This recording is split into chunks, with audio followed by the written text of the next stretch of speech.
The amount of cyber crime going on is beyond belief.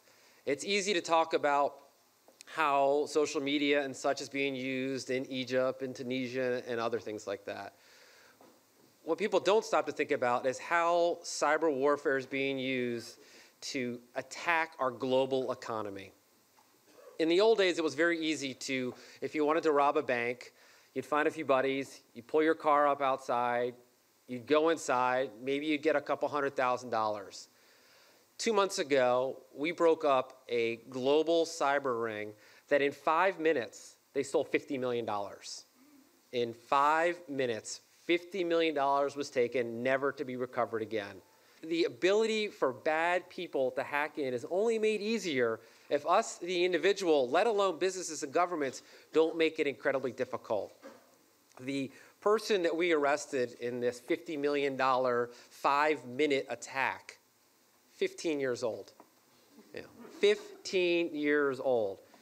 Not 43, not 55, 15. I mean, this is our challenge. This is the challenge that our government has.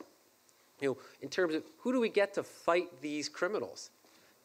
The speed at which these technologies are advancing, in which they can be used against us to shut down our electrical grids, to shut down our phone systems, to steal hundreds of millions of dollars overnight is truly staggering.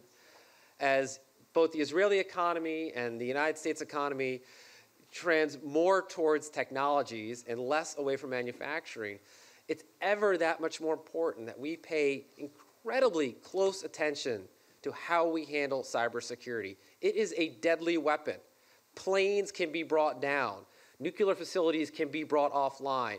Global markets can be shut. I mean, this is a real and present danger that I know in our country, I fear, many of our citizens aren't paying attention to it. In the United States, the president has tasked my department and to take the predominant role in terms of the federal response on how we do it. And we're doing it in a wide variety of ways. One of the key ways we're doing it is to exactly how you described, is we are going out and we're trying to hack. We have young 15, 17, 22-year-old kids who had been convicted of hacking who now work for us. Our reliance on computers have created amazing opportunities and amazing ways for us to see the world, but it has created amazing vulnerabilities. The big challenge, and where I sit in a national security agency, in a law enforcement agency, is where that money is going and what is that money funding.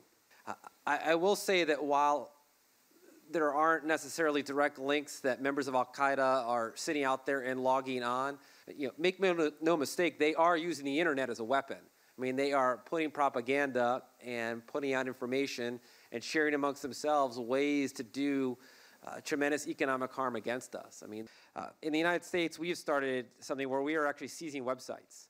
If we see that it is a website trafficking illegal goods, we take it. Now, do they spring back up again at some point? They do, but we keep throwing up roadblocks to continue to slow them down. And the last thing I would say is just a plea that we are talking at a governmental level and at all these high levels and power companies and such, but so much of this resides at our level. And all of you should leave and remind yourselves, change your password on your computers.